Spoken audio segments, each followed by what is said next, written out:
Hi, welcome to the complimentary preview on the real estate development process brought to you by the Falvey Institute for the Development of Real Estate. We hope you enjoy it. I'm Wayne Falvey, and I'll be narrating this presentation. In it, we're going to examine the generic development process, regardless of asset type or property type, and regardless of where located, this process is generic. And we'll also be looking at the major phases of development. Let's get started. Speaking of generic development process, the definition, and it's a very accurate one, I believe, says that real estate development isn't really an endeavor. It's more than that. It's a very complex, perhaps the most complex industry in which you can become involved. It is highly entrepreneurial. You've got to be able to be a creative thinker, and you've got to be somebody who is highly motivated. It's extremely high risk, perhaps the riskiest venture you can get into. It is capital intensive, most of it front loaded, a lot of it front loaded. It's long term. When you're in it, you're in it. There's no picking up the phone, calling your stockbroker and saying, sell. And seconds later, you're out. It doesn't happen that way. And it's multidisciplinary. As you'll see while we go through this process, there are any number of players, consultants, that you'll be working with throughout the process. This slide, number 4, shows you a graphic of the chronology of the development process from preliminary considerations into the pre-development phases, development, and post-development. And we're going to take a look at each one of those phases as we go through this. This particular slide just demonstrates that real estate development as an industry includes many different types of development, many different types of projects. It was often said that the 3 keys to success in real estate are location, location, and location.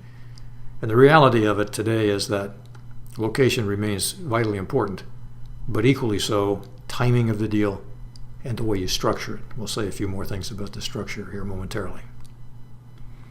These are the major phases of development in pretty much the chronological order in which they occur. Remember, they do not occur in a vacuum. They overlap, they interlock, they interface. It's not so easy as you can just tie up one of the phases, all this a neat package, put it aside and say, well, I'm done with that. It doesn't really happen that way. The very first phase, likely, that you're going to encounter will be the market analysis phase, which we sometimes call the go, no-go decision number 1, meaning that if you don't like what you learn in this phase, you can exit the deal without getting heavily involved financially. And as it says on the screen, there are a number of questions that need to be answered by the market data. And if the data answer these questions positively, you move forward. If not, you exit the deal. Financial analysis is an ongoing phase. You're determining whether this proposed project can achieve your desired financial objectives.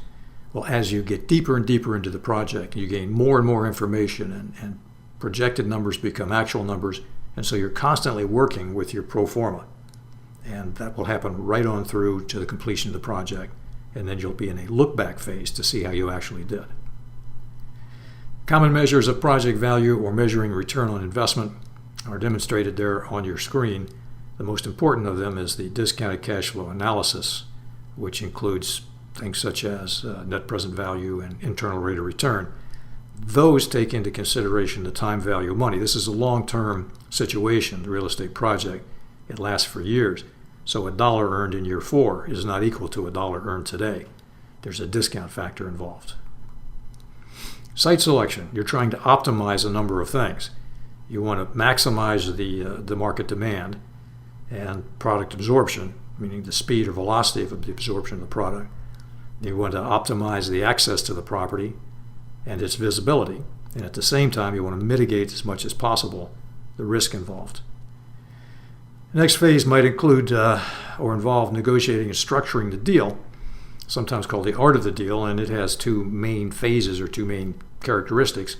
One is the financial and the other is the legal. And they require very deep thought and a lot of expertise in both areas in order to properly structure the deal to optimize your return. Second time we get a chance to exit the deal in the due diligence phase. This is where we're doing a very, very careful and complete analysis of the items that are shown on your screen and more. As you can probably surmise, these require experts, consultants who you will hire, and that will cost you some money. So if you don't like the information they provide, in other words, if it comes back and said this is not the optimal site for this project because it has environmental issues that can't be mitigated reasonably or whatever, then in a case like that, you're going to want to exit the deal rather than go ahead and close on purchase of the property. Financing the acquisition of the land, difficult to do. Lending institutions do not like to loan money against raw land. It does not produce an income stream from which their payments can be paid, so they're very reluctant to do that. Hence, you have to look at many other techniques to try to get this phase accomplished. Strategic marketing, you've probably been thinking about this from the very beginning, but by this point, you want to begin to put some flesh on the bones of your marketing plan, your strategy. Entitlements refers to the stage where you're getting the approvals from the different governmental agencies to move forward with the project. And at least in the United States and in other jurisdictions, you have various levels or tiers. You have local, regional, state, and federal. And those agencies all have turf wars. They all have their own rules and regulations. Sometimes they conflict. It's a very difficult area. Planning and design has 3 phases.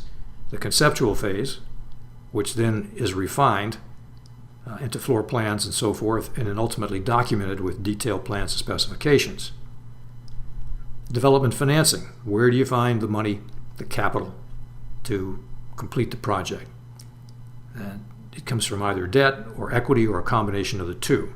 And some of the sources are shown there on slide 18. Now you're at the stage where you're actually beginning to see things happen. You're moving dirt around, putting in the rough grading and the roads and what have you as part of the infrastructure, and then going vertical with the buildings.